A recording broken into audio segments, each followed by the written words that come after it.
11集啦，又嚟到一個禮拜吹水嘅時間啦。咁啊，今日就請咗一位嘉賓上嚟㗎。咁啊，呢個嘉賓叫咩名咧？叫蔡 Sir。點解你叫蔡 Sir 咧？喂，自己解釋下。大家好，我係蔡 Sir。因為我教跑步嘅，咁我教田徑啦。咁其實可以叫阿蔡嘅，唔使阿 Sir 聲嘅。我有兩個女喎，一個3歲，一個4歲，玩唔玩得？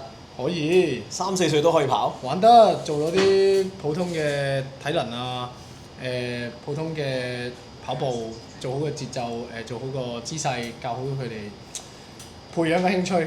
OK，咁啊，咁多位如果係媽媽級數嘅或者爸爸級數嘅，咁可以留意下蔡 Sir。我哋會將佢 IG 咧就會擺翻出嚟。咁啊，如果有需要跑步嘅話咧，咁啊可以揾佢啦。籃球又有，足球又有。咁啊，打 hockey 嘅又有，欖球嘅又有，跑步冇得啩。咁我哋今日帶個跑步嘅阿 Sir 上嚟，同我哋一齊吹水啊。OK，咁啊，介紹下大家先啦。繼續啊，我係 Uncle Kenneth，繼續喺度。我係 Michael，Oscar，係啦，係啦，咁我哋就嚟啦喎。今日我哋嘅話題講咩咧？第一飲杯先，飲杯先。今日個個飲檸茶㗎。唔係襯翻蔡 Sir 啊嘛，健康啊。我飲水唔可以有酒精啊，凍檸茶酒甜。好啦，咁我哋今日嘅話題係講咩咧？就係、我哋累積咗都有10集啦。咁啊，其實好多我哋之前擺咗個 Google Form 出嚟啦。咁其實好多人咧都問咗好多問題啊，或者好多想知嘅嘢咧。咁啊就我哋儲咗一堆。咁啊，今日同大家去一併回應一下。咁啊，睇下嗰個感覺，大家問完之後，我哋答完之後，睇下解唔解決到你哋嘅問題。咁啊，首先我哋第一個問題咧，咁就係、女追男。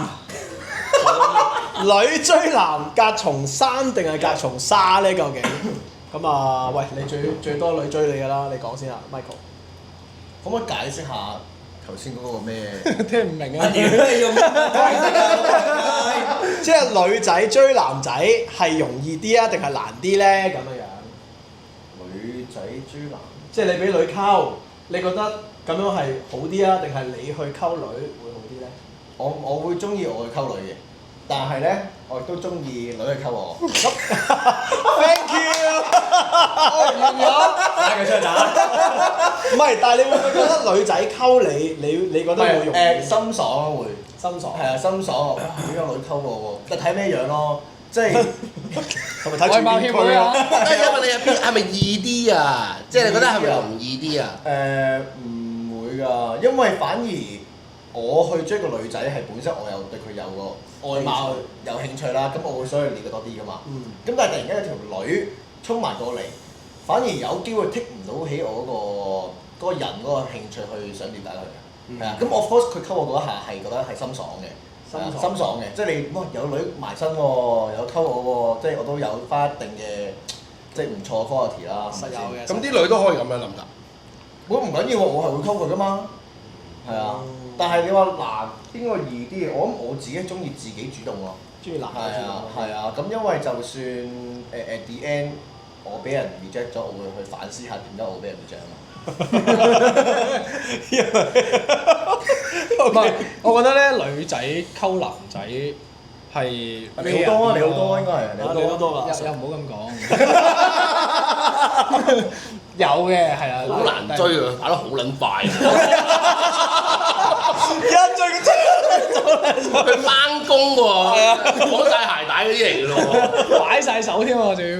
唔係點解？因為女仔一定好多追求者先啦。其實女仔天生出嚟就係男仔會俾人追，係啦，俾人追。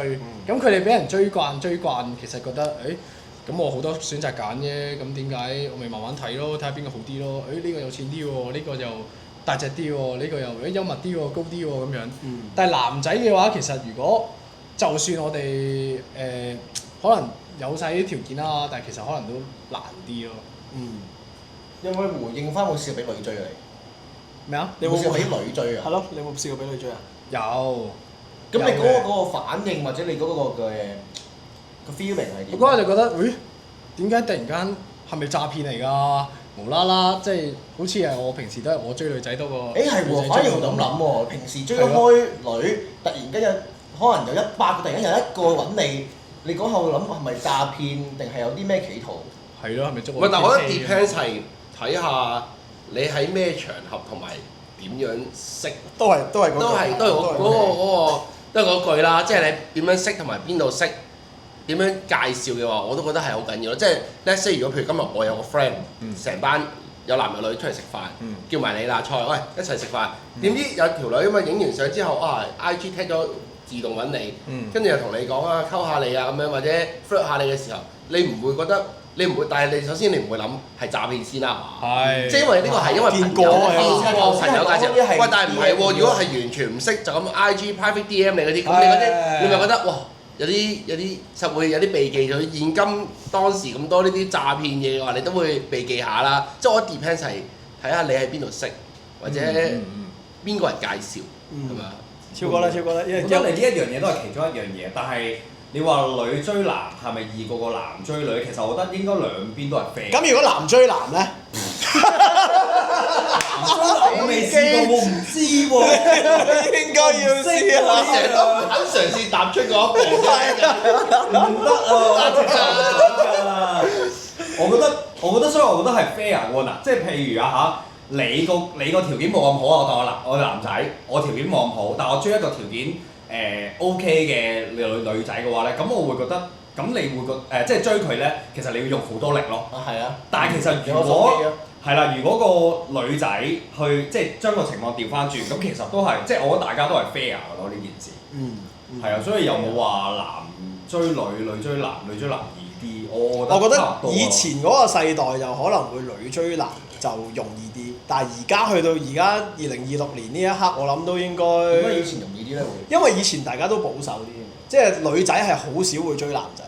以前我覺得，咁我都啱喎。係啦，即係但係你而家基本上去到而家基本上，即係男女平等都好 fair 啦，基本上，所以就已經係我覺得冇。以前你去蒲係冇女仔追你嘅，即係有行上嚟認。唔係都有，但係就冇我即係再前啲，我相信應該係，即係講緊可能我哋老豆嗰啲年代，咁我覺得佢哋嗰啲時間就係突然間個女仔走埋嚟追你，你就容易啲咯。OK。但係我諗去到我哋都卅零啦，即係30幾呢個時候，我覺得應該就我哋嗰個年代都應該冇呢個，即係已經係。對我嚟講，如果喺 club 或者當去飲嘢，突然間有個女仔上嚟，即係叫做搭訕啊咁樣啦，我嗰下覺得當識個朋友咯，會傾下偈咯，但係未至於會去受咯，因為覺得咁我可能我真係出嚟溝女㗎嘛。咁你第一眼啫。唔係啊！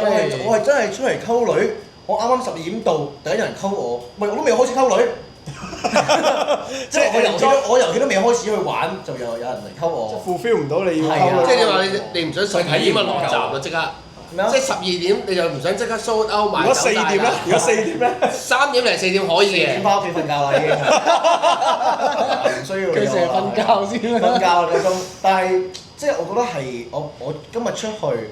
同班兄弟飲嘢，我想去溝女係要有嗰個過程，我係想大家喂應該點樣去溝呢條女，點樣去搭爹，點樣去 approach，調翻轉於俾人 approach 翻喂，即係我遊戲未開始啊，我 game 未攞出嚟啊，佢已經受咗啦，就係佢自己衝埋過嚟係願意，所以我覺得係我比較中意男追。唔係喎，咁但係你可以呢個 game 繼續玩落去㗎，佢追你啫嘛，咁你可以但係過3關咁樣。本身有興趣啦嘛已經。我係想點樣令到嗰條女有興趣嘛？我 game 係，佢係要佢冇興趣變到有興趣，係啦，呢個過程。即係嗰個男人 hunting 嘅嗰個心態。唔係，所以反而我調翻轉咁諗咧，我覺得咧女仔追男仔係難啲嘅原因係因為女仔通常追男仔未必係 physically 即係或者身體上中意，可能係 mentally 中意。哦，即係中意嗰個人嘅。即係中意，即係氣質。我點樣解釋咧？即係唔係？因為咁講，男仔出去溝女或者出去 hunting 嘅時候，睇外表，因為好多都係好 physical 嘅嘢需要，即係一個本身係一隻野獸，佢出去捕獵。但係女仔嘅話有唔係冇嘅，不過少啲。但係啲女仔去溝個男仔，通常就係因為佢 mentally 需要啲心靈嘅慰藉啊，或者佢需要情緒價值啊，去溝嗰條仔。所以咧，嗰條仔就未必咁容易去 fulfill 到嗰條女。你明唔明我意思啊？我明。你身邊有冇啲女仔係追男仔而成功㗎？聽過 case？有啊，好多啦應該。冇聽過。唔係即係純粹我就覺得女仔追男仔難啲嘅原因係因為佢哋好需要好 mentally 嘅 needs 啊，你明唔明我意思啊？但係我覺得女仔追男仔，女仔追男仔需要多啲好 mentally 但係男仔追女仔純粹係 physically，即係就唔需要顧及咁多嘢。但係我覺得追男仔叻嘅女仔，佢係會識得點樣用 physically 嘅嘢去吸引個男仔。哦咁係，咁呢樣嘢係基本咯。基本嘅係，但係純粹我就覺得點解難啲嘅原因就係因為女仔有陣時一溝嘅時候就未必好 physically 先㗎嘛，但係就會要即係你個心出嚟，你要俾好多情緒價值，即係條仔又要即係突然之間，唔係應該咁講，個男仔突然之間去接收咁多好內心好情緒嘅嘢嘅時候，個男仔會驚。會輕機。即係你覺得一個女仔追個男仔容易成功係要做咗一啲 physically 嘅嘢先，攞咗佢嘅 attention 先，跟住之後再俾感情落去就易啦。因為嘢啦因為好多男仔都係戇鳩嘅，即係你如果同佢真係好 mentally，譬如 let's say 就係好多人你成日 send message 啊，傾下偈關心下佢，可能個男仔係唔撚知嘅，純粹可能以為你當我 bro 或者大家溝通緊，但係突然間 send 張唔着衫嘅相俾你咧，咁咪唔係有啲嘢，即係譬如出街 let's say 就係可能有啲身體接觸啊、成啊嗰啲，可能條仔嗰陣時先會 sense 到，你中意我喎。如果可能就咁普通傾偈，嗰條仔未必 sense 到喎。你明唔明我意思啊？我有嘢爆，係。我中學嗰陣咧，你呢個死我！你呢個 theory 咧啱喎，因為我突然間我諗起我中學嗰陣咧，咁啊嗰陣其實有個女仔咧，男仔女仔？唔係女仔。大佬集集都追住佢㗎呢個。嗰陣有個女仔係幾大波嘅，條腿又幾長嘅咁樣。嗱，但係我係一路同佢 contact 都唔多嘅，佢中學嗰陣。跟住之後突然間佢有一日夜晚佢無啦啦佢就打電話俾我，佢就話佢唔知咩事啦，就唔開心各樣嘢啦，就要過嚟揾我。咁其實咧第一件事我已經覺得好奇怪㗎啦，因為佢點解有我電話咧？我都唔係好知。總之佢就唔知點樣搭左搭右搭，咁搭到我電話翻嚟。總之嗰晚揾咗出嚟啦。咁好啦，咁我當刻咧我奇怪嘅時間。即係我會覺得奇怪，但係我都照樣出去，因為我識佢啊嘛，我又唔係話完全唔識佢，咁我識佢，咪聽下佢鳩噏下啲咩咯。咁一埋到位啦，即係真係喺個公園度傾偈啦 ，physically 嚟啦。佢會無啦啦咧，即係隻手咧咁樣揞你。嗱你咁樣咧，你個波咪揞到咯，係啊，真係會揞到啊，真係佢真係好似，佢就會揞到個波，跟住之後咧，你明唔明啊？因為男人咧收到呢啲咁嘅 physical 嘅身體嘅接觸咧，你會突然間個人咧個腦輕撚咗機，你條天線有冇伸出嚟啊？有，佢開始唔知點樣咁樣係。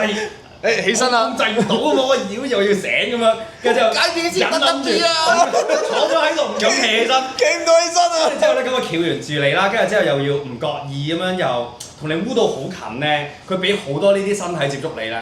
其實開頭唔係中意佢噶嘛，但係佢俾好多咁樣嘅身體接觸你咧，你個腦咧好多小劇場走咗出嚟，然之後就開始諗啊點解呢個女仔咧？呢個女仔做咩無啦啦咁多身體接觸俾我？佢係咪中意我咧？然之後跟住之後就會跳咗下一個 step。真係變咗沉咗船，中意佢呢個人。所以其實可能溝仔咧，首先係溝咗佢碌鳩先。我覺得輕輕賴過下，我覺得呢個手段咧係係一個小手段嚟嘅，但係你唔可以太過做得太過撈啦。即係輕輕係啦，翹下你隻手，但係又即係好似唔小心咁樣樣，係啦，硬俾少少波罅你望下，揞少少啊咁樣咧嗰種咯，即係係啊啲女。咁樣幾叻嘅，我覺得呢。咁樣就有用啦，你覺得？係啊。OK。即係如果你話個 experience，我就有試過咁樣咯，跟住就賴到嘢。Oscar 有冇啊 ？Oscar 有，但係我諗我冇試過同過一個女仔追我，即係追我而同佢一齊拍過拖，我未試過咯。我都未試過。因為好唔知可能因為中意我嗰啲就係唔係咁啱唔係我 type 嗰啲類型。我都係。跟住就完全就。唔係你有想嘗試嘅，即係我嗰陣時係有想嘗試，但係最後尾都覺得都唔係你個 type 嗰啲嘢，跟住大家好似唔係好似唔識講嘅。總之唔係你自己中意一樣嘢去追咧，第一你又唔會好珍惜。你冇去研究啊！但係又調翻轉喎，研究佢一調翻轉好得意就係咧，你唔係好理佢啦，或者你唔係好 into 嗰樣嘢嗰陣時候，佢再中意你多啲。即係咧你。身為一個所以而家仆街渣男咧，就係跟住係啦，嗰啲女咧就特別再中意你喎，跟住已經即係已經俾晒 signal，已經講到明，唉，其實我真係唔好㗎。唔係啊，因為會女追男嘅嗰啲女仔咧，佢有個特質就係佢都有個 hunting 嘅心態。咁其實你越走開，佢咪越想埋嚟追住你打獵咯。同男仔一樣㗎嘛，即係其實我覺得係相輔相成嘅嘢嚟。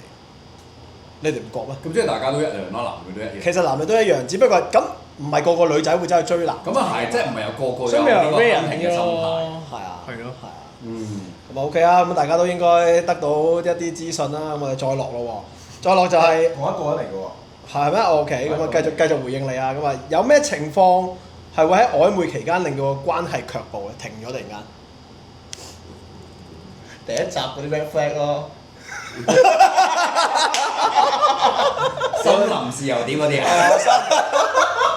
嗰啲都會嘅。唔係呢啲都係嘅，但係我覺得反而係我覺得係個人，即係你可能出到嚟，可能本身係 text 嘅，跟住 text 到咁上下，你會出嚟，跟住你慢慢開始揭露到佢個真實嗰一面，嗰啲位我覺得就會卻步啦。而你接受唔到，係啦自己接受唔係啦係啦到，即係突然間本身食煙第一次出嚟就扮晒嘢嘅，跟住第三次就開始已經好似海婷上身咁樣樣咧，咁就唔得我啦。食煙你唔得㗎。唔係食煙 OK，但係你越嚟越過分就唔得，即係麻甩得滯，或者係咁樣一開頭老嚟啊就俾個最真嘅食煙食個海婷咁樣俾你。咁我就一嘢就 ban 走佢啦。連曖昧都冇，係啦，係啦直接係啦 swipe 走阿超嗰啲會咩啊？如果一出到嚟摁腳，第一二次冇摁嘅，第三次真係忍唔住啦。誒我係摁啊，即刻腳步。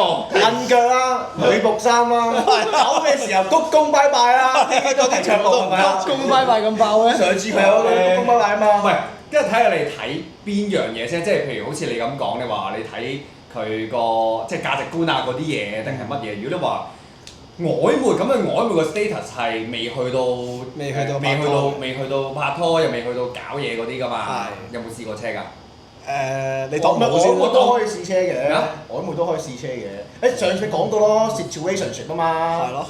點樣令到成件事我覺得純粹係關係我覺得卻步嘅原因係因為你同佢即係喺啲生活上嘅嘢了解咗，而有啲嘢係唔 fulfill 你嘅要求，例如可能你係好地踎嘅，我中意食下大排檔啊嗰啲嘢，但係喂唔係喎，約你兩三次出嚟食飯，餐餐都食 fine dining 你唔係 fine dining 又 omakase 嗰啲，咁你都卻步啦，即係可能你有 feel，但係呢啲位有啲嘅時候，你覺得喂好離地喎，有啲嘢。你會諗你 afford 到呢個 relationship 咯？嗱，即係我已經保養得貴啊！覺得即係我撇除錢銀上嘅嘢，就係有陣時可能有啲咁可能你真係我當你好有錢，但我係真係唔中意食 omakase，我好有錢，我點解要逐個上啫？我中意食真鮮，我中意食原味，好似係咁我成車見到啲碟咁高喎，好開心。係因為你嘅嗜好啫嘛。咁呢啲位唔夾嘅時候，咁咪算咯，咪卻步咯。同埋我覺得嗜好係第一步啦，跟住就係慢慢當你睇到一個人唔係好順眼嘅時候咧，你就會慢慢揭到好多嘢，你會挑咗佢出嚟啦。我覺得係。慢慢會有呢啲咁樣嘅感覺。本身可能你樣嘢都 OK 嘅，好似冇乜嘢咁，但係你見到佢一樣嘢，你就會開始留意佢仲有冇第二啲嘢咧咁樣。因為有啲嘢我覺得即係你曖昧嘅時，因為點講咧？即係你有陣時朋友變到曖昧呢段關係，朋友嘅話可能成大班 friend 啊，或者有好多其他人噶嘛。但係你曖昧嘅話，可能就係兩個人出街，有啲位係兩個人嘅出嚟嘅時候先會衍生出嚟噶嘛。我諗係可能佢日常生活對某一啲事情會做嘅方，即係佢個解決方式咯。例如咧，即係我唔係好中意當你喺餐廳食嘢，可能我侍應做錯少少嘢，或者可能我哋講過呢個嘢。咁突然間鬧佢侍應啊，發晒脾氣嗰啲，其實喂人哋係要攞你盤嘢食俾你嘅，一陣間你激嬲佢，佢都有彈喎，佢唔仆街。係啊，即係呢啲我諗係佢個脾氣好唔好對我嚟講係。係啊，我覺得生活上純粹係對我脾氣差 OK 接受到嘅，但係佢身邊嘅人同埋我嚟講係睇下佢孝唔孝順父母咯。咁屌你就係你同佢曖昧出街，佢唔會帶埋老豆老母。唔係啊，有啲嘅時候佢可能呻老豆老母嘅事，佢可以呻老豆老母煩，但係如果佢係直接屌，即係簡單啲嚟講，你喺傾偈了解當中而覺得佢三觀同你不合嘅時候，你就會山閘。蔡 Sir 咧，蔡 Sir 係咪啊？蔡 Sir 有冇試過？都有嘅，試過喺 online 傾到出嚟。即係好 fit 嘅傾嘅時候，喂哇，好似有幾 fit 啊？9秒幾？貼隨跑步先啊，真係。我要呢啲9秒幾咯，好 fit 㗎。好邊啊唔係即係傾偈，即係一開始咧都係佢揾我先嘅，即係大家啊互相 follow 啦。哦，女追男啊，係啦，佢 follow 我，咁佢睇到 OK 喎，咁咪 follow 翻咯。跟住佢 DM 我先喎，呢下 surprise 咗啦。跟住之後就繼續傾啦，咁越傾越耐就覺得，喂啲興趣大家又一樣喎，好似諗嘅嘢都差唔多喎。跟住笑，你笑乜狗？我諗到啦。係啦，好似佢又中意呢啲，我都中意喎，即係我又中意車，佢又中意車。去到邊個位你會覺得，喂，佢又做運動，我又做運動喎，即係喂好似好夾。咁啊出嚟見面啦，真係出嚟見面。係。跟住之後一上到床，撲街咁。未咁快，即係去到出到嚟就，好似 OK 啦，即係唔係想象中咁 fit 嘅。跟住之後，即係照片。又唔係照片，唔係樣問題，即係照傾偈嘅時候，即係覺得，好似同我哋嗰時傾唔係嗰回事。即係佢傾嘅時候，可能係要 Google 咗，喂可能講車，喂咩鮑魚啊，咩比皮啊，跟住就 copy 翻出嚟，跟住出嚟講嘅時候，佢係完全唔記得呢啲嘢嘅，即係完全其實。咁呢啲係詐騙喎，好佢冇唔記得，係個 feel 唔同咗咯。即係即係本身睇上好 sporty，出到嚟好唔 sporty。即係個樣迎合你講咗營造咗自己個人設俾你，但係最尾見到你就唔係嗰個人設，係咪咁意思啊？唔係，係嗱啲興趣啊、愛好啊係齊嘅 OK 嘅，但係好似相處嘅時候就唔 OK 咯，即係個 feel 咯，你會 feel 到喂同呢條女出街都係麻麻地啫，都係冇乜特別。因為唔夠靚。唔係冇乜火花樣嘅問題，係啊，冇乜火花，冇乜火花。我明嗰種。同埋好似係佢中意你多啲，但係我又唔係好中意佢喎。跟住我又即係唔係又冇得揀，中意佢。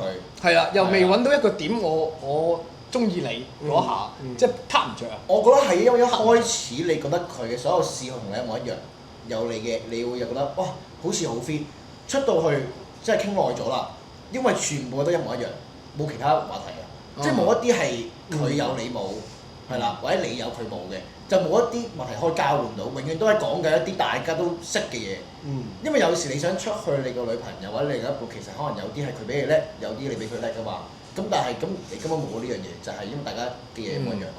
其一咯，成個餅人都冇特別嘅。咦，咁啊衍生到下一個問題啦。咁係咪即係會揾一個性格完全相反，多過係大家即係一樣嘅嘢咧？啱啱阿 Michael 咁樣講咯。我想講少少，不過去翻頭先你話曖昧嗰度會有啲咩卻步？其實曖昧會有啲咩卻步咧？其實呢一樣嘢幾睇個人。即係你話撇除咗佢外表各樣嘢啦，總之我同佢可能係一齊之前，我覺得每一個人都唔一樣。我嘅 prefer 咧，我其實唔係好中意啲女仔咧，好負面或者 let's say 可能我有啲嘢我想做。我哋一齊去行山啦！唔得啊，好曬啊！我唔中意行山行到扭擰，係啊，好扭擰，好撞啊！係啦，即係譬如話喂，我哋一齊去玩獨木舟啊！唔得啊，我唔識游水，因為我中意啲女仔咧，肯同你一齊去試下啲新嘢，冇錯。咁你會覺得哇我等一啲嘢出嚟經歷其實係㗎，你如果一齊有啲咁樣嘅，我中意佢扮女仔嗲嗰下。咦？跟住冇，不過你講同埋屌俾你講我唔記得咗點屌鳩你三觀咯，都係咯，同埋你再落去就係個價值觀咯。你係啊，個唔同反而。咁我問啦，如果你覺得一個女仔即係可能愛好啊乜乜春都齊晒啦，即係樣都 OK，但係咧太撚蠢你得唔得？唔得，我唔中意蠢嘅女仔。太蠢。唔係蠢唔緊要，我之前有講過㗎，蠢即係如果佢唔係扮嗰隻喎。我知佢唔係，係真係。唔係我係接受唔到生活智慧蠢嘅女仔咯。你可以係即係你可以係。哇死啦！生活智慧蠢真係唔識洗衫，唔識吸塵。唔係，我覺得唔係你平時嘅，即係譬如你話即係將個橙咧喺個雪櫃度攞完出嚟，個袋咧會擺咗個雪留咗喺雪櫃度嘅，係咪嗰啲啊？唔係即係嗰啲啲又唔係好識睇 Google Map 啊。喂，唔係喎，你呢啲你曖昧，你唔知佢生活智慧去到邊嘅喎，你曖昧啫嘛。咩曖昧咩啊？你曖昧嘅時候你未你會有噶嘛？你話相處噶嘛？係咯，相處即係其實你出2-3次街已經知大概咩。即係譬如即係唔會識得搭巴士揾 app 咁樣嗰即係你啲唔會去茶餐唔係廳。，即係你譬如 let's say 啦，let's say 我仲係睇 Fred 咧，有個女仔咧用嗰啲洗衣珠啊跟住之後咧，佢同佢搣爆佢佢係唔係啊？佢唔係啊！佢係揾個碗，跟住之後裝啲熱水溶咗佢嗰啲洗衣珠，跟住倒落去嗰個然後倒返落啲衫度，跟住喂，就其實佢都洗。好細心啫，因為唔係啊驚佢洗唔溶嗰啲洗衣珠。唔係因為佢原來之後係發現係佢唔知道嗰啲洗衣珠係等落去凍水都可以整爆，佢成日以為係熱水先可以溶到。佢當整朱古力咁整。係啦，類似啦，類似啦。溶咗佢，跟住倒翻落個口度即。係呢啲咪我覺得嗰啲生活智慧係蠢嗰啲，我會好撚猛咯。即係我受唔到呢啲生活智慧嘅蠢。但係如果你同我講話你係可能學識上嘅蠢啊，呢啲嘅話，我覺得冇計啦。即係我覺得我唔會怪佢咯，或者我唔會因為咁樣唔中意佢咯。即係我覺得冇呢啲好小事嘅。生活智慧蠢係一件好撚。唔係，我覺得係即係蠢，唔好講到咁咩啦。係即係譬如你唔識一樣嘢，你肯去嘗試，我了解下會點樣做啊 ，Google 下都好啊。但係你直情話我唔識啊，唔做㗎啦，你做啦。咁呢個唔係蠢喎，呢個係本撇喎。呢個係呢個係我覺得呢個係執行唔係啊態度同埋執行力問題。啊係，因為佢已經覺得佢自己我係咁蠢㗎啦，咁點啊咁樣，即係呢啲就唔 OK 咯。咁我覺得呢個唔係蠢，我覺得係你唔中意啲執行力低嘅人。我覺得佢唔係蠢，佢都醒嘅，佢可以咁樣 hea 鳩你嘅。係聰明嚟咁啊！即係佢純粹係 hea 鳩你，只不過佢係個執行力好，佢懶。啊，你應該唔中意啲懶嘅女仔，可唔可以咁講咧？都執行力低同埋懶。都可以咁講嘅。即係我覺得嗰啲女係因為執行力低同埋懶，佢哋先會話係咁噶啦。喂我唔 check 咁樣有個女仔好撚叻，但係佢啲生活智慧好撚低嘅。咩叫你講一次聽唔明？但係好撚叻啊！本身會智慧好撚低啦，係嘛？唔係啊，我明你講咩，即係高分低能。唔係啊，我覺得咩你話讀書好啊讀書好勁其實生活智慧咧，其實我覺得都真係唔關佢叻唔叻事，係佢想唔想做啫。我覺得嗰啲或者會都係執了解咯行咯，即係。冇啊，因為即係譬如我女朋友咁樣，其實佢女出嚟啊！記住睇啊！記住睇啊！都懟佢上台，因為咧佢個生活智慧咧，即係我就咁聽佢啲生活智慧，其實都唔係唔合格。嗱，我唔知啊，我買定咗你我唔知，譬如記唔記得？即係譬如佢啲 con 咧，一裁完之後咧，佢都會周鳩圍咁。咁呢啲冇手尾嘅。跟住之後嗱，如果佢係真係除咗隻 con 擺咗喺度，第二朝攞翻啲水浸翻佢再戴咧，嗱呢個就真係冇。跟住之後，你話生活智慧，其實佢上次嗰單產嗰單算唔算？都唔算，都係冇手尾都係冇手尾，冇手手尾尾問題啫。哦，咁我真咁 OK 咁。又未算嗱，我幫你平反咗啦，手你係聰明嘅，純粹冇手尾啫，係啊同埋執行力低少少。不過可以買定個榴蓮咁，俾佢翻去貴嘅。喂，跟住咧仲有咩問題啊？好啊，跟住咧就再講啦。禮物男仔最想收到咩類型咧？一定係3C 產品，即係咩咧？即係電話啊、相機啊嗰啲，我覺得係。3C 產品。C 電係電子嘢啦，係啦電子嘢哦電子嘢嗰啲真係，果然係唔同年代。我 C 唔係。唔係因為唔係啊，3C 呢個 term 係台灣 term 嚟台嘅。灣。 3C 唔係就係嗰3個咩 cash。唔係唔係 cash 同 cash，即係一啲電子嘢咯，因為嗰啲又送出嚟又好睇，跟住又得睇。男仔我諗通常都會中意呢一類。我覺得 depends 喎。咁啊係，都係即係睇咩興趣。嗱，我為例啦，即係其實咧，我啊唔好中意啲好物質嘅禮物嘅。我要車。唔係，我真係唔中意。唔係，要心靈嘅禮物。我覺得係如果佢係有啲心思嘢咧，心思或者其實講真一句，唔好話啲乜嘢。Let's say 我生日，你係幫我安排晒成日嘅行程，但係唔係你俾錢，我自己俾翻錢咧，其實我都 OK。即係你唔使用腦就得啦。即係唔係？總之我覺得係心思嘢咯。心意咯我覺得心意嘅嘢嘅禮物，唔係因為咧，即係題外話啦。大家有冇做過一個類似心理測驗嘅嘢？就係你係屬於咩類型人格，即係類似嗰啲嘢。唔係 MBTI 唔係 MBTI，佢係講緊嗰個叫乜嘢咧你個 love language 係啊，你個 love language 係乜嘢？跟住好似有4個嘅，定唔知按照4個定好似4個。總之咧，我係我唔係 gift， 我係唔係我係 gift， 但係我係心意嘅 gift 嗰啲嘢。有我 friend 係money 嗰啲咩？佢 physically 嘅黑啊，攬攬錫錫啊，呢啲係佢嘅 love 咩 language。 physical touch 嗰啲嘛？類似啦，係啦，係即係總之每個人有唔同嘅。即係我自己就係 gift 咧，但係我 gift 就唔係物質嘅 gift。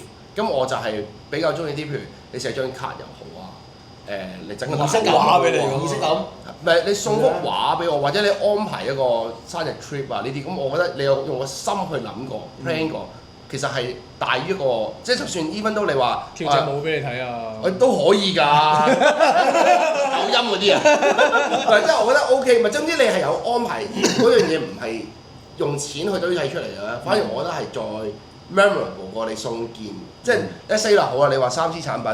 我今年送個 iPhone 17俾你，屌你下年都出部18啦，你都唔會珍惜嗰部嘢喎，你嗰樣嘢會賣走去或者會壞會爛，係咪先？但係你譬如同埋自己買到嘛呢啲嘢。你係啦，你其實如果你做男仔，你好想要嘅話，即係好似我自己好想要嘅話，我自己晨早買咗，即係除非係啲真係好貴好貴嗰啲嘢，但係好貴好貴嗰啲嘢，我又唔想我另一半去使咁嘅錢，即係我自己就覺得，唉講真，如果呢啲咁貴嘅嘢，我自己俾錢自己買啦，你送俾我當然開心啦，咁我自己都可能唔捨得買。但係問題係，我亦都唔想你使咁多錢，即係我寧願你心意嘅，係心意同埋心思，即係花心機去呢啲係買咯回憶多過件物質啊嘛，即係回憶係無價過啱呢句説話我成日講，因為回憶係即係收喺個腦度噶嘛。係啊，即隨時都記得返係我覺得你譬如你去個旅行，同你部 iPhone 17嗰個價錢可以喂萬幾蚊嘅喎，咁可能可以去到個3日2夜2個人嘅一個短 trip 台灣，但係可能影好多相或者做好多嘢嘅時候，我覺得呢份禮物係再 memorable 過你送個電話俾我。我就唔中意啲好太心思咯，即係你話整個爆炸盒俾我，其實我就覺得冇乜用嘅。係啦，即係我可能係佢會諗實在啲嘅嘢佢會諗嗰樣嘢佢哋實用啊。係啊，我實在啲係啊，我用到嘅。即係需唔需要嘅？即係我同你啱啱調轉喎，真係啊，係。我係中意啲用到嘅，即係譬如即係唔需要好貴，即係譬如可能呢個咪銀包或者係啦，即係唔一定要名牌嘅，即係唔一定 LV、Gucci 嗰啲，但係可能我譬如我呢一刻我缺呢樣嘢，雖然我買到，但係我想你會知道，喂，你缺呢樣。你有佢有留意你平時喺度講你缺緊啲乜嘢？係啦係啦係啦，你。即係佢有聽，或者我銀包爛爛地啦，咁樣，跟住佢又會記得嘅，咁呢啲咯，即係譬如就算我之前都係㗎，即係佢可能送架車仔俾我已經好開心，即係嗰啲 Tomica 咁世界嗰啲 Mini GT 嗰啲。記得你講過啲咩？係係啦，因為我就係要呢個 GTR，咁但係我就呢一刻就唔想買住，係啊，咁可能架 GTR 可能100蚊咁樣，但係已經好開心。如果咁樣嚟講，其實女仔送禮物俾男仔之前咧，係咪應該要了解下個男仔嘅 preference 係點樣先？係梗係啦，係啊，因為其實我應該同佢一樣，我中意心思嘅嘢多過物質嘅嘢多啲，係啊，所以你話物質嘅嘢都 OK，但係其實我唔係好中意收啲好貴嘅嘢。係咯，因為收啲貴嘅嘢咧唔捨得啊嘛。係啊，送禮物咧，我覺得啊，男仔我唔中意收貴嘢，因為我覺得會好有心理壓力。我會經驗 match 翻佢啊。下次係係啦，下次double 啊！送俾佢嘅時候都補翻個 friend，因為你會覺得要。即係如果佢送個好貴嘅嘢俾我咧，我會有少少心理負擔，我下次咧要送翻一樣好貴嘅嘢。係啊所以我會寧願係係啊你簡單少少平嘅，你話少少銀包仔可能千零蚊、2000蚊，我覺得都係一個正常。我屌送個萬幾蚊嘅嚟，我會覺得好怯，係啦，同埋退咗唔該，退咗。同埋 Moral 時候見啦。所以你話送嘅話，其實咁如果佢送個銀包俾你，普通嘅銀包，或者either 佢整張你哋兩個人嘅合照，各樣嘢又整啲整到，你會中意銀包多啲，係咪咁講？會多一刻合照都咁其實合照呢啲，但係你合照你擺喺屋企嘅啫喎，即係一個裝飾嘅嘢。咁呢啲係咩紀念日嗰啲就大家可能交換禮物，呢啲就砌俾大家嘅回憶啊嘛，反而即係生日就係可能你嘅牛一啊嘛。但係如果係紀念日乜乜日嗰啲係大家嘅回憶，咁譬如我又整個少少禮物俾你，你又整個少少禮物俾我，呢啲咪可以儲喺屋企，不過其實實用嘅嘢都 OK 嘅，我係覺得因為你成日見到佢係因為你見到就知道係你成日用緊佢啊嘛其實唔係因為咁講，因為我個 preference 咧就係咧，我送禮物咧就好少話送乜乜唔係乜乜日嗰啲先送嘅，反而乜乜有乜乜日乜乜日嗰啲咧，我哋就可能係製造啲 memory 出嚟，或者去啲邊啲，而平時嗰啲禮物咧就可能。冇特別日子啊，純粹我見到你部電話真係爛咗，就係你所講嗰啲觀察力啊，或者有時候話 hang 喎，咁我咪買咯，即係我就會嗰一刻就會買咗，即係純粹係因為我知道你需要，但係唔係我做唔到呢啲，做唔到住。唔係即係唔會話乜乜日買個 mon 貼俾你先啦。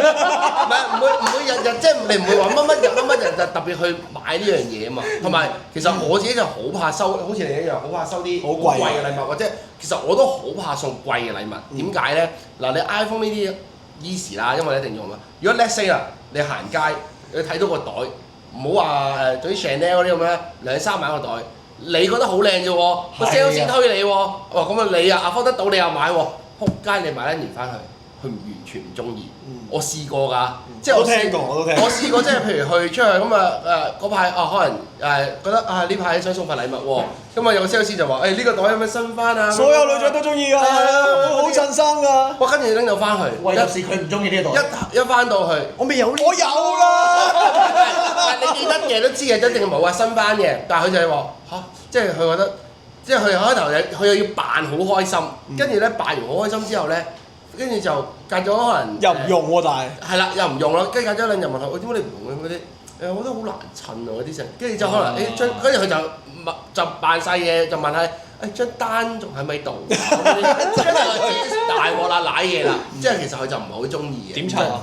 我最後尾咪真係拎個袋去，真係換咗其他嘢。佢即係帶佢去揀咯，但係咪當然啦？佢之後揀翻啲自己一個中意嘅袋成日用啦，即係好開心啦。但係我會唔開心咯，即係我會覺得屌，即係好似自己做多咗咁樣。咁你會唔會 prefer 同佢一齊去揀禮物咧？但係我又覺得冇咗。係咯，咁又好似好，即係冇咗準備咁嘅 surprise。我覺得好。因為禮物係要準備㗎嘛，要準備。唔係即係就算咧，即係你自己去準備埋呢份禮物，或者你去睇緊嗰陣時，你都會開心㗎嘛，你都會有種 feel 就係好。唔係你會喺度發緊夢，你會 幻想收到下嗰個樣啊，佢一定會好開心啫咁樣。即係你明白而家成件事就係我好有落差，就係我好開心，我好啦嗨，揞晒銀包咁樣，哇！插一碌個幾皮嘢嘅袋，我自己都唔捨得買嘅時候，哇！翻到去原來係反差。喂唔中意喎，最後尾佢要帶埋去揀嗰時，就覺得係我眼光唔好啊，我唔了解啊，或者定係話即係你會自己再諗勁，即係再多啲嘢嘅時候，咁嗰個價值就會即係你俾咗幾皮嘢買個壓力翻嚟啦。係啦，就係我所以覺得點解你話禮物嗰個即係個價值越高，反而你自己個壓力越大。我係有少少咁嘅經驗喎，所以我寧願用嗰啲錢去做啲 memory 出嚟嘅話，咁起碼大家會一齊商量。同埋我諗生日其實你唔需要送禮物俾我咯，有儀式感咯，即係你 plan 一個 day，我俾又好，你俾又好，我哋即係一個好 fulfill 到成個生日，我哋 create 到 memories 嘅，咁樣我最開心咯。所以我諗最開心一次係大半日係我哋兩個出街食飯，食整蛋糕咁樣啦，都幾 sweet。最尾係叫咗我班兄弟上嚟俾個 surprise 我。係啊，好好喎呢個，係啊，好好。即係我係翻到酒店，跟住之後就啲兄弟彈出嚟俾我，哇！但係佢出現咗嘅，我諗呢個女仔都算係付出型人格嚟嘅。係啊，超級付出。即係我覺得係幾好，即係咁多個生日，我覺得有收過禮物，但係呢個。但係我覺得嗰個即係做嗰個測驗，你哋翻去試下 search 下，總之 love language 呢個測驗，咁你哋就會睇到自己個表，跟住就知道自己係咩人。但係我就覺得幾準嘅，即係我身邊有幾個 friend 都做過，我都覺得係準嘅。可以。同埋因為佢知道我中意同班兄弟一齊玩啊嘛。係咯，你因為呢樣嘢係所以佢開心知道我中意，咁佢就叫咗班 friend 就一齊玩。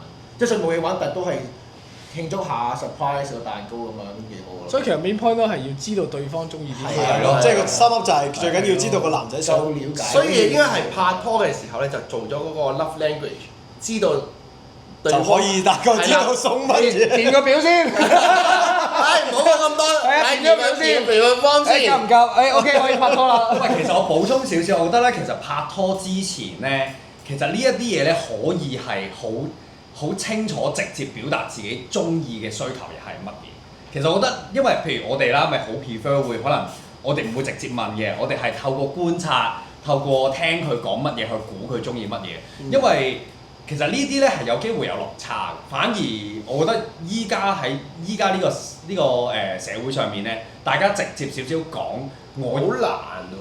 係咯，就有少少唔係睇人嘅性格嘅，我覺得。唔係個個可以嘅。喂呢個真係嗱，好似我係條女啦，我一劈頭就同佢講，嗱我咧就生日要過唔係我就係我係一個好物質嘅人嚟嘅，我同你講，我love language 咧就係禮物，我係物質嘅喎，就係錢啫你唔好話送啲咩 memory 啊嗰啲咩我唔要，嗰啲卡嗰啲我唔要，我淨係要 share。喂，咁冇嘢㗎，咁 OK，即係我知道你個 need 喺邊度，咁我覺得我俾唔俾到個 need 你，俾唔到我咪go away 咯，咪但係唔會㗎嘛，啲女都唔會咁講即係一開頭我都話啦，一開頭我都咁好啦，咁佢唔同你講，但係如果佢最尾真係展現出俾你睇佢係物質嘅咧，誒頭先話咗咯，咁佢遲早都係走嘅。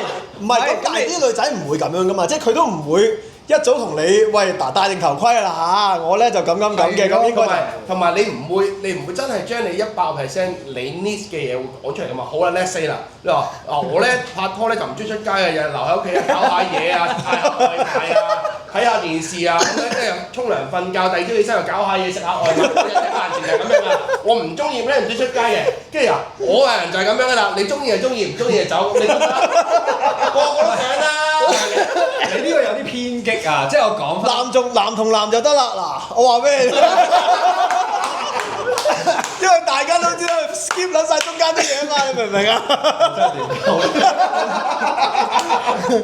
爛嘢。但我覺得真係唔得㗎，你唔會將你100%需要嘅嘢去講晒出嚟而，我覺得呢個世界上好難揾到一個人係100% fulfill 到你嘅要求。唔係，我覺得可以講，但係唔可以講到咁唔係白，我咯。覺得佢嗰隻咧似 interview，即係我要乜條件，乜條件，相睇咁係啦樣。佢真係攞住份方嘅咯。係啦因為似相睇可能以前拍拖咧，有啲女仔咧，我大家都係估下咧，但係其實最尾我覺得係估錯嘅。但係反而可能依家嘅感覺咧，就係有啲即係佢自己心入邊嘅感受，冇話物質，中唔中意啲乜嘢，喺唔喺屋企搏嘢定係點樣各樣嘢。即係咧，佢心入邊嘅感受啊，即係大家點樣相處，佢覺得佢個感受會感受到啲乜嘢，直接啲講呢一啲嘢咧，我覺得係幾好嘅。依家呢啲相處。但係我覺得如果呢個咁樣，你一開頭劈頭講晒嘅時候，首先已經冇咗個神秘感啦，你亦都唔會有好奇想了解呢個女仔啦。即係佢打開晒肚皮同你講晒佢嘅嘢嘅時候，你完全唔想去發掘嘅喎。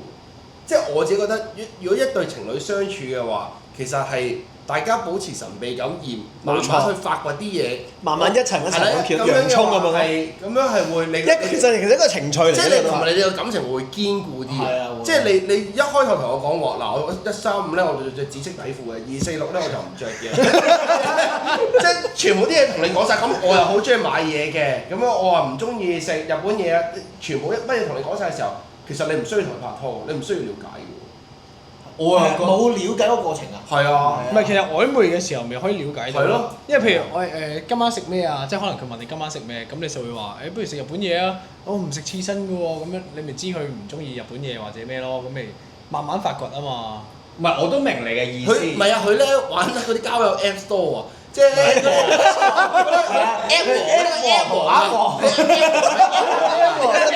因為咧嗰啲點解咧？點解我咁講？因為嗰啲交友 Apps 咧，咪一開頭已經係有份嘢俾晒你，好似 CV 咁。幾高啊？中意啲乜嘢啊？中意咩 hiking，跟住唔知swimming 咁樣嗰類似嗰啲，佢一直跟住呢個個方班向1至5去揀嘅，星期6日都煲，日煲夜晚先煲。係咯，即係你係咪因為唔係啊，我係回應翻你頭先講嗰啲咩 love language 啊，即係因為你話每個人嘅 love language 都唔同啊嘛，咁所以佢如果佢話俾你聽，喂我個 love language 係點樣，咁你咪清楚知道原來你要點樣對佢先會被感受到愛咯。我覺得你可以啦，我覺得係可以咁樣做，但係咧你要去傾呢個話題嘅時候咧，係一個好啱嘅時間，好啱嘅地點。點啊？去唔係地點啊？地點啊！屌你啊！幾點啊？凌晨2、3點嗰啲時間咯，嗡嗡地、迷迷地嘅時候。夠鐘我要同我條女傾啲嘢先。因為你係要有一個咁樣嘅 vibe，你去咁樣，即係你叫做 sort of 係好似托出自己嘅真心話出嚟，咁樣就好啲。但係你無啦啦嗱，總之我就咁直覺就唔得咯。哦，嗰個咁即係可能呢個係係一齊咗之後先發生嘅事係咪？係啦，或者係曖昧就唔得個 love language 裏頭會唔會因為年紀或者經歷而改變？咩講次？即係我話個 love language，let's say 你話即係頭先啦，我就係好中意嗰啲有 memorable 嘅嘢啦，你就係中意啲實用啲物質啲嘅嘢啦。咁會唔會因為隨住年紀或者隨住經歷，跟住呢樣嘢而改變咧？睇人都會。其實可能會係啊，啲人就係即係 let's say 而家哇跑步跑到攞金牌奧運億萬富翁啦，但係其實你頭先講嗰啲物質嘢，全部你都可以擁有㗎啦。你而家做係咩啊？初戀啊！你爭啲嘢，爭初戀啊！我要初戀嘅感覺，初戀感覺係嗰陣時，可能就要需要一啲好心思好 memorable 嘅嘢，會唔會咧？即係會唔會？應該會嘅。即係會唔會因為你嘅本身嘅經歷嘅或者年紀或者所有嘢，而你個 love language 都會？我覺得會，我都覺得會。你明我意思啊？可能細個好多嘢都 afford 唔到，去到大個咗 afford 到嘅時候，我就係想一啲有 experience 嘅嘢嘛嘅嘢咯，係啊，係啦，會唔會？即係我覺得係。都會。所以我覺得你一開頭你話即係劈頭喎，我要乜，即係我又覺得好寫。冇劈頭啊！即係我意思係，即係可能喺唔同嘅階段咯。即係你話曖昧咁咪算咯。無啦啦條女下個月同你講，哇！其實上個月咧，我同你講嗰啲 memory 嗰啲咧，都我都發覺我自己唔好中意嘅。我覺得我呢個月係中意啲物質啲嘅嘢啊。唔係因為我覺得咁樣係對大家相處得咪傾下 OK 嘅，因為我知道你要乜嘢唔需要白傾下可以啦。係啦，睇你點樣講對我覺得係可以講，即係你可以表達自己你中意啲乜嘢，但係你係要睇下點樣去。當然要有一個好好嘅打個牌咯時限先，一個時間先啦。鋪排咯，真係。因為有一次可能我記得可能係同佢即係我以前可能鬧交或者唔開心咧，我會可能係懶處理，會係冷戰嘅狀態咁樣。但係可能我成日都唔 Q 揾佢，但係可能對於佢嚟講咧，成日都唔 Q 揾佢咧係一個係好折磨佢嘅一個狀態。但係對於我嚟講咧，我唔覺㗎，可能我會覺得係正常，因為我以前都咁做嘛。跟住之後佢可能佢就直接話俾我聽，其實我個喺呢件事上面，我需要嘅 love language 係。我係唔可以完全唔講嘢㗎。你同我消失咗一日個人咧，佢對於佢嚟講咧，佢覺得係好似分咗手咁。啱啦，咁個前設係咩咧？個前設就係你鬧交嘛，就係你會唔開心咗，因為嗱，你要知道一個人嘅 habit 嘅時候，你就要經歷一啲嘢，經歷一啲就係佢 OK，你炒過啦，你炒過之後，跟住你先再傾啦，咁咪啱咯，咁咪 OK 咯。要有條導火線。你唔會一開波就同佢講咁樣。咁如果可能我哋翻轉頭，如果一開波同你講咗佢需要呢啲嘅時候。咁你哋冇咗呢件事發生嘅時候，你覺得會唔會深刻啲咧？即係你而家好深刻啦，因為發生咗啊嘛，而咁樣做。但係原來你一開頭拍拖嘅時候，我已經同人講咗，我唔中意難處理㗎，我唔中意咁樣嘅時候，咁你就會冇咗呢個經歷㗎咯喎。其實我覺得咧，一開頭講咧，應該冇乜用，因為我冇經歷過咧，所以其實唔係咁有。所以係一定係要，係啊！你經歷咗嗰下發生完之後咧，其實。你問翻我咧，我都會突然間諗翻起當時候我嘅處理啊，原來係唔係咁好啊！所以咪就係經歷，而你要有經歷先至可以講到呢啲嘢咯。experience 即係可能翻返去頭先嗰個話題，我覺得可能我嘅意思係，如果我哋遇到某一啲事情，將自己嘅呢個感覺講出嚟咧，話俾人聽我個 love language 係乜嘢，咁就得啦，咁就 feel 啦。開頭講反而係有種啲要自己講出嚟，發生咗一啲事，發生講出嚟，我覺得嗰件事嗰個影響力會大啲。同你一開頭同你講，就算我同你一開頭講係 awkward 嘅，個影響力冇咁大，反而發生咗再講出嚟，我覺得會。即係其實每一次經歷咗一啲嘢，鬧咗場交，又或者發生咗一啲事，大家係唔開心嘅，就一要即刻攞翻出嚟講咯。咁解決咗呢件事，大家又了解咗大家，所以啲人成日都話啫嘛，嘈交其實係好事嚟嘅。即係每一次嘈交，其實唔係因為嘈交係好事，係嘈交完之後，你會了解嗰個人多咗，嗰個先係好事。反而係啊，唔鬧交係恐怖嘅。係啊，係恐怖。因為屈住啊嘛。唔鬧交你係唔知，唔係因為講，因為你唔鬧交嘅時候，你唔知道嗰件事係有問題。有咩問題？你就會一路踩，直到佢某一日佢頂唔順啦，就爆咯。咁但係嗰時已經解決唔到啦嘛。所以就係越少問題，大家當知道唔開心嘅時候就講咯。即係唔好成日講話嗰啲，即係話你應該估到我啊，或者係你喺我身邊應該要知道我係點樣，其實好難嘅喎，即係我覺得係好難，唔係估到有啲係估到嘅，但係即係你話自己每一個人嘅性格都唔同，我覺得呢啲位咧反而係大家攤出嚟講完之後，你係愛佢嘅，你就講出嚟，講完出嚟之後大家解決咗佢，我覺得咁樣反而係最好咯。喂，翻你頭先嗰個話題，你頭先話要揾一個係咪同自己性格唔一嚟啦樣嘅人？你等我講。好。係啦，你會揾個性格完全相反嘅人，定係互補相似嘅人咧？我講。好啊，你講。我覺得依家嘅我覺得係性格唔同嘅人。一粒不突真係。一粒不突，係啦。打個譬如，我頭先話鬧交啦，我係懶處理嘅人。如果你遇到一個唔懶處理嘅人咧，佢就要逼你處理，然之後你都會嘗試企喺佢角度去感受佢啊，原來我懶處理對於佢嚟講係好 suffer 嘅。跟住之後咧，係兩個一齊喺唔同嘅位置再拉翻埋喺同一個大家融合嘅位置咯，我覺得。唔係咁你好嗰個點就係你會願意去企喺佢嗰度諗咯。有啲人可能係冇呢個習慣嘅，即係點樣可以 stand from 對方嘅 perspective 去諗。你都講得啱。係啊。你都講得啱，但係我再講少少。如果兩個相似嘅人咧，因為之前啦，我覺得之前我都有個女朋友係同我相似，大家都係懶處理嘅。大家可能發生啲咩問題咧，就好似攞啲泥咧擁住個問題咁咯，擁到咁上下，可能隔咗1-2日。咁可以懶處理幾耐？你又懶處理，佢又懶處理。即係可能大家咪可能一日可以玩，大家一日成年都唔揾大家。即係可能大家一日鬧完交啦嘛，係啊，冇1年後咯，鬧完啦嘛 ，OK 啦嘛。咁1年點啊？呢排點啊？通常都係咁咪再了解咗咯，重新再交過咁啊。唔係啊，大家當冇事發生過咯。之後係話係拍緊拖，但係冇大家咯。我拍緊拖係我女朋友啊，但係冇傾好耐咯。對上次傾好似唔係你嗰啲交就算啦，但係即係你話你慳咗2日之後再大家咪扮冇事咯，但係嗰個問題依然都存在。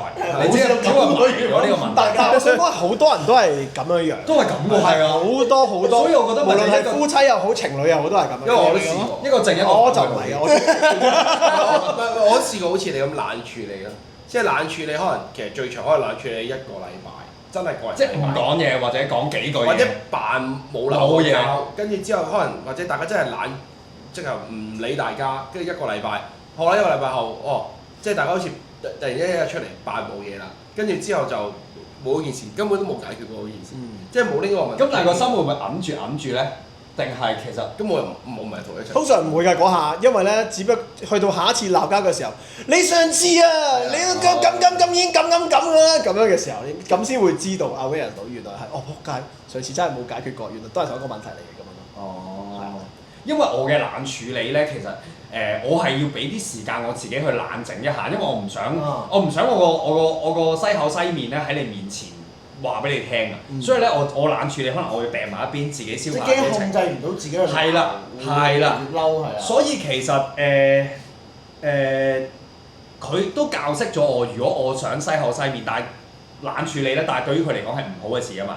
佢就同我講，佢就話：喂，如果你真係有個咁樣嘅心情咧，唔緊要嘅，你同我講，你話你要西口西面一陣，你要冷靜一陣，大約5-6個鐘。俾個時間。俾個時間我5-6個鐘之後，你就會翻嚟啦，你個情緒會正常翻。咁而唔係完全唔揾佢，佢會覺得未知啊、unknown 啊啲嘢，佢唔中意。夠鐘笑翻。係啦，嗱，你呢一下咧，可能就即刻成件事個氣氛唔同咗。係啊，即刻開心咗成件事可能。即係會你起碼 break 咗 ice 然之後再去解決件事啦，係啊，都係。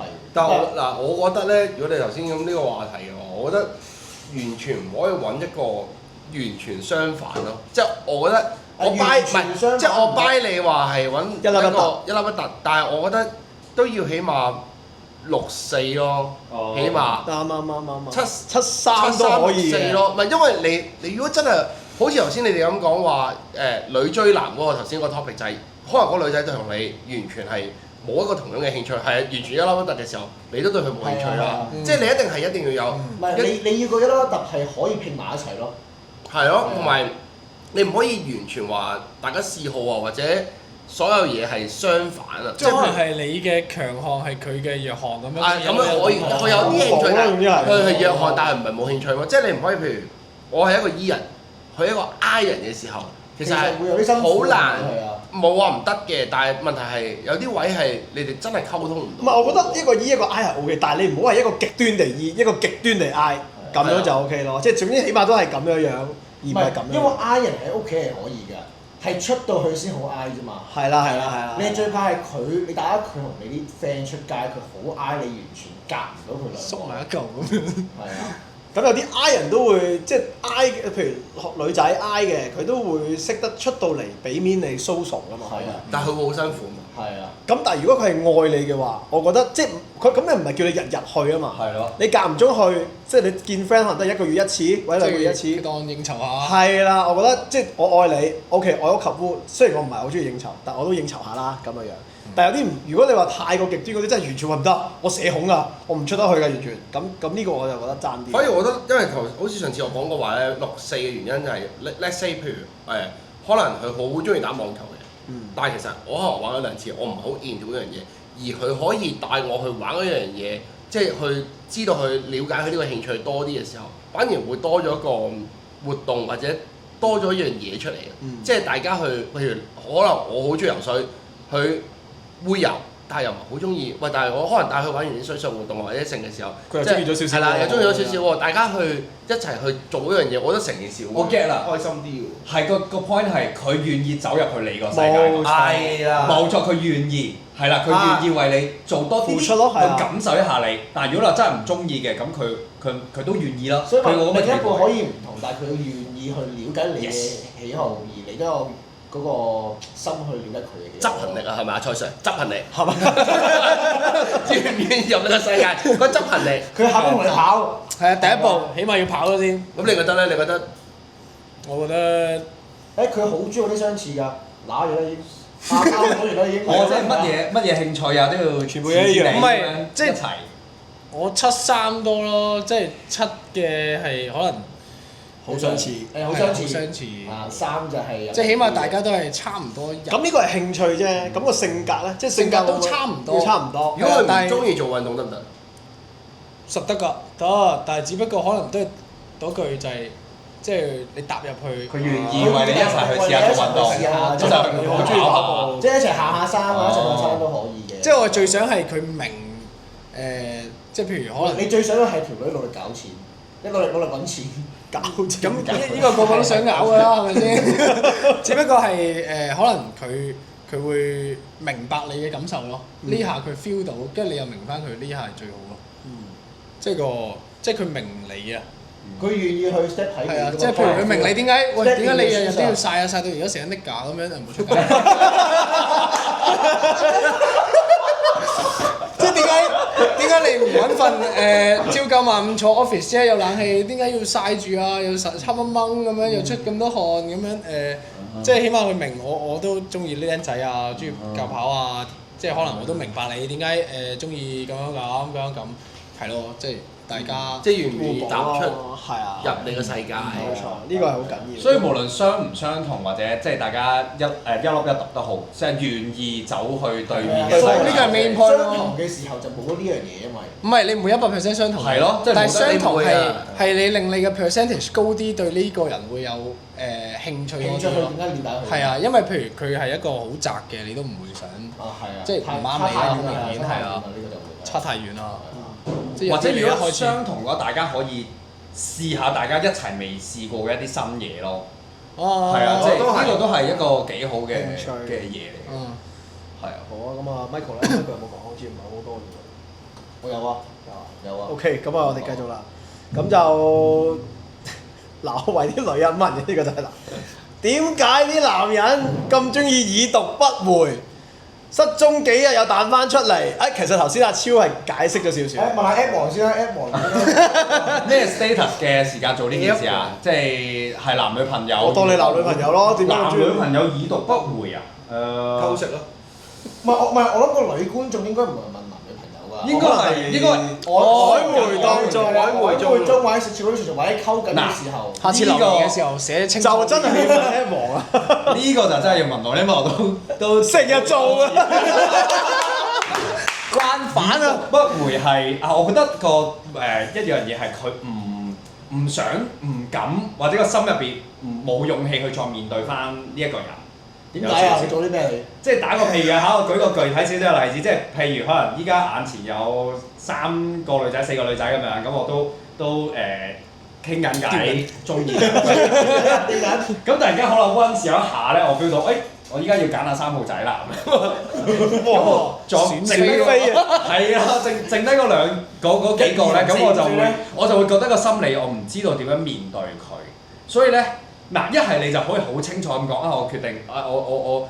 哇！因為你第3個啦，因為好尷尬㗎，因為我本身揀緊4個女仔啊，你係其中一個，咁依家我唔啱你啦，所以我要飛你嚟。唔係咁，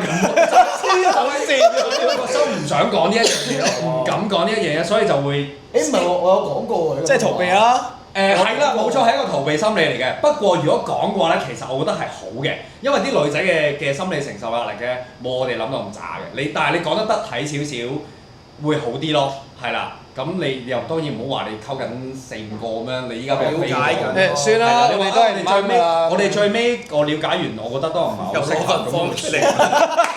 佢份 application form。所以呢一個已讀不回，我覺得係嗱有2個 signal。如果你哋係即係譬如你哋喺曖昧期間，佢突然間有一次已讀不回咧，或者佢已經 pick 咗一個佢中意嘅人，你就只不過係俾人飛起咗一個人啦。咁啊，亦都有可能。我想問已讀不回會唔會有先兆？會啊，越覆越慢咯。係咯，越覆越慢咯。係啊，越覆越慢咯。唔係喎，但係佢話佢突然間會幾日會再出現喎。係啊，突然失蹤幾日又彈翻出嚟咯。幾日會再出現就應該夠佢同第2條女去咗唔知邊度，唔可以覆 message。我覺得係偷食咯。係啦，唔可以覆 message，跟住就已讀不回。即係已經應酬緊一個女仔。係啊，因為佢唔可以喺單個女仔面前覆另一個女仔啊嘛。咁所以呢一個 sign 亦都可能係你只不過係其中一個選擇啫。係啊，或者不回咗去，可能你係 A，佢突然間走去追 B，點樣 fail 咗翻嚟咁翻 A。我都可以都啱，都啱。喂，你都熟喎，你都熟。咁你都好多後備胎喎。成車後面都係啊！我覺得呢個年代係好難，你用話睇唔到電話，即係呢個唔係，即係呢個年代咧，啲人咧，我最憎咧就係聽人講，我睇唔到電話，或者冇留意啊嗰啲，其實冇可能呢個年代係好難。喂，唔係啊，有一次咧，因為有一次咧都係真事，但係都好尷尬嘅嗰次，我都俾人以為我唔知消失咗去邊，因為嗰次咧我阿哥要去攞嘢，跟住之後咧我就冇帶張車匙嗰張卡，咁你一定要部電話喺架車度先喐到噶嘛，佢攞我架車去攞嘢，咁我就擺低咗部電話俾佢，我俾佢揸，過咗去攞嘢，跟住之後我嗰幾個鐘你就消失咗，跟住之後有女仔問翻我點解你消失咗幾個鐘咁樣，跟住之後我同佢咁樣解釋，佢覺得我好假咯。哦，係啊，但係呢件事係一個咁你前功夫做得唔好啦。係啦，其實就係前面你都講一講，我而家俾係部電話佢又可能你唔見。因為嗰次我唔嗰件需要講喎，因為幾個鐘我做嘢，咁我唔覆幾個鐘好正常啫。咁啊，睇下你同佢溝到我覺得咩關 depends 係。你咪，我覺得 depends 你係咩人嘅咩男仔啫，即係譬如咧，我又好少會即係報備咁多嘢啊，或者成啊，即係大家個信任感夠唔夠強啫嘛？你而家好明顯就係佢對你唔信任啊嘛，個信任感好低噶嘛。未拍拖噶嘛？未拍拖。係咯，即係佢根本對你唔係好了解，對你信任感唔夠高嘅時候，佢咪有呢啲懷疑 judge 你咯。但係如果你我同個女仔一齊咗5、6年嘅時候，個信任度好高嘅時候，唔係啊，依家講緊初期㗎，唔係。初期嘅，即係突然間你我敷下條女，突然間我唔見咗，4日後我出現翻喎。咁我就係純粹。我諗翻點解我？其實冇啊，我覺得係得一個原因就係你即係俾人 ghost 嗰個女仔係偷食對象咯。係啊。我就係可以諗到呢樣嘢。我覺得係俾人 ghost 嗰個係 option B 咯。係咯。我係溝到 option。因為一定係你俾人 ghost 就係因為你如果突然之間 pop up 翻出嚟嘅時候，就係你係後備咯，你係備胎咯。即係我唯一係呢個諗法。我覺得呢個解釋係非常之合理。雖然係我知道係有啲 hurt 嘅，好難接受。幾日係好難。唔係啊，純粹係真係你要接受現實，就係你係士啤嗰個嚟。唔係咁，啲新聞都知。咁樣真係女仔遇到呢個情況，有咩建議俾佢哋咧？走咯，咁你錯咯，咁睇下你自己。沽貨咯。你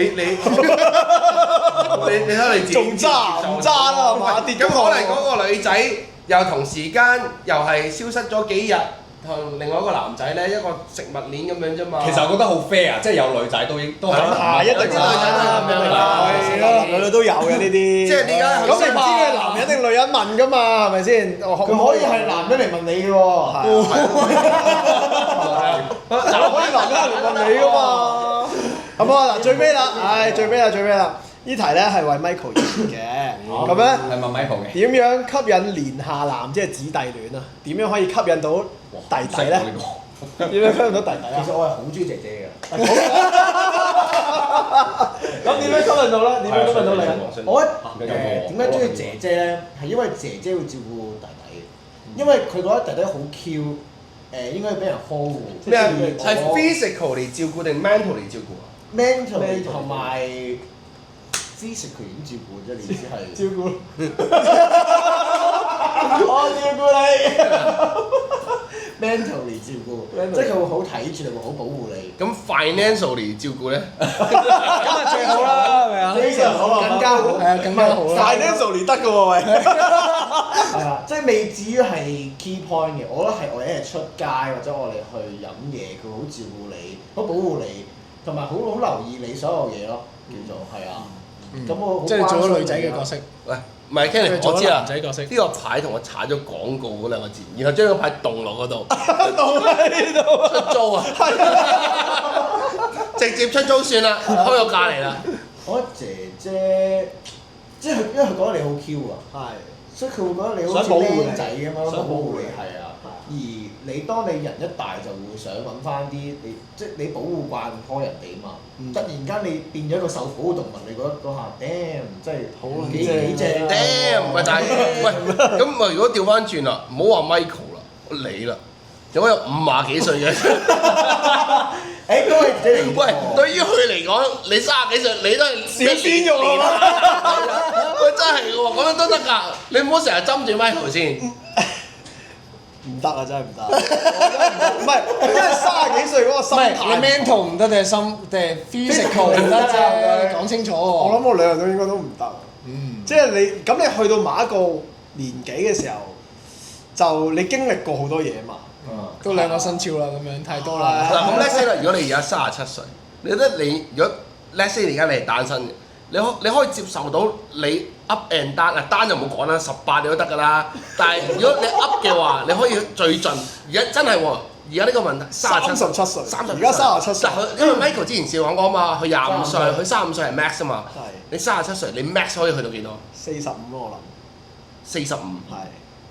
但係如果你40，即係8年應該係揾結婚對象喎，你揾停經嗰啲咁你啦，嗱，你同我同年啦。如果你嗱大家都37歲，你接受到幾多？幾多啊？但係喺你哋呢個 stage 係38㗎嘛。應該係揾結婚對象㗎喎，係嘛？而家講緊唔係當我哋大家都單身咁計啊。係咯。大家都單身，唔好揾結婚對象，純粹係玩齋玩。講嘅喎，即係齋玩啊！齋玩啲，放低你嘅包袱。只可以向上揾玩，向下唔係啦，只可以向上玩。係啊。好撚重口味啊！屌你！一隻跳到最喂，高唔。係有啲40幾歲嘅靚女㗎喎。唔係啊，唔係啊，即係你話海琪呢啲40幾歲，所以我話40 max 45都唔好講啲咁入門得唔得啊？呢啲好簡單，40零歲好易應付。温碧霞嗰啲50幾，温碧霞。温碧霞，我覺得而家唔得，真係唔得。我諗啊，如果整得 max 太勁。唔好 over 50咯。但係其實我睇個樣阿蘇啊仲唔係因為咁講，你黐線，冇牙先正啊！一除棚假牙你翻唔到轉頭啊！呢小朋友，你真係唔識唔嘢啊！係，即係唔係？我覺得唔好話個年紀，我如果因為個樣啦，如果佢 keep 得好嘅話咧，我都覺得係。其實你嗰陣係我就算咧4你52都好，係你 keep 到你40 keep 到40歲咁樣樣，我覺得40歲45歲咁嘅樣，我都覺得 OK。其實對於我嚟講，真係彭麗明唔係咁樣樣。因為馬協會彭麗明，彭麗明佢咪50歲係咯，好靚女差唔多喎。彭麗明靚。唔係即係 keep 到啦，起碼真係。哦，咁可能佢唔係我 type 啦，但係如果你問我嘅話，其實可能你即係可能去到50幾，而佢又 keep 得好，大家又真係升到嘅話，我覺得喺我心目中年齡真係唔係一樣好重要嘅嘢。界65得唔得啊？15都得，喂，你講笑啫。如果啱諗起，如果拉翻頭先講緊女追男追女咧，妹妹追我未必受，姐姐追我受。因為你中意姐姐啫，係啊，因為妹妹追我可能係用個嗲嘅方式去追，姐姐追你係保護你嘅方式追，所以我中意。咁啊調翻受保護動物。調翻轉啫，咁如果可能你話嗰啲妹妹18歲追翻我，同一個37、38歲去追我，我都揀個18歲啦，即係唔同咯，我覺得係。係即係冇女仔永遠蔡18 Sir 歲咧，蔡 Sir 有冇玩過啲？但係永遠都有18歲嘅女仔㗎嘛。冇玩。你有冇試過同一啲大過你嘅女仔一齊啊？一齊係咩意思先？一齊冇。或者一齊或者 situation 係啦，唔好話少曖昧咯，曖昧咯，係啊一齊了解過咯。有第二咯有，但係3-4年我覺得3、4年其實唔係一個。係咯，我覺得唔算好多。但係都正正常嘅 range 嘅，即係夠㗎啦，太多就唔好㗎啦。唔係，可能因為3-4年對佢嚟講，可能嗰個姐姐已經可能係31，佢啱先可能27，咁其實嗰個經歷都唔同咗啦已經。係啊。哦，即係你如果咁計咁計嘅話，係你係計10幾、20幾、30幾咁計啊？你明唔明我意思啊？即係計自己嘅年紀啊！你意思係嘛？係啊。係啊，即係我覺得一定係自己年紀唔係即係其實都唔係 experience 都唔同㗎。I mean 你譬如你31，你揾個大你5年36就得，但係到你36，你覺得揾個41嘅，即係感覺就未必就唔得。未必得。你係俾個數字框咗你，你唔可以俾個數字框。我覺得你65啊，不如65就真係誇張。唔係我，咪真係有框嗱你問我覺得50幾，我覺得我係可能有機會 keep 得到50咯 handle 到嘅，即係真係大家係升到50真係更年期喎。唔好玩啦！你去到30幾，你一定揾翻18啦，揾乜咁屌咁個個男人如果係都係想揾18㗎啦，但係問題係 max 可以唔係喎，唔係，我覺得係因為你哋大我哋少少啦，少少啦，都唔少少一截。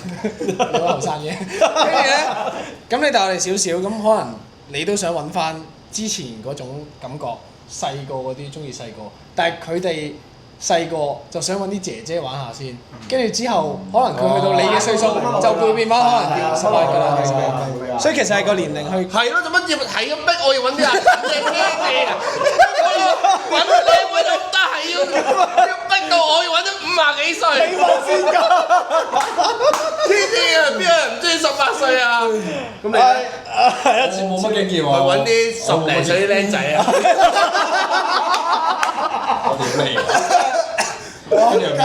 cut 死啊！cut 死啊！咁啊差唔多啦，咁啊已經係啦。咁啊嗱，今日就去到咁上下啦，完啦。咁啊，大家其實可以繼續問我哋問題嘅，咁喺 Google Form 度留言啦。咁記得我哋仲有 Spotify 啦、Apple Podcast 啦，同埋我哋嘅 YouTube 啦。咁就繼續問我哋問題。咁我哋之後會繼續努力錄落去嘅。咁啊係咁啦，我都唔知講咩啦。好啊，OK 啦，下次見拜拜，拜拜。拜拜。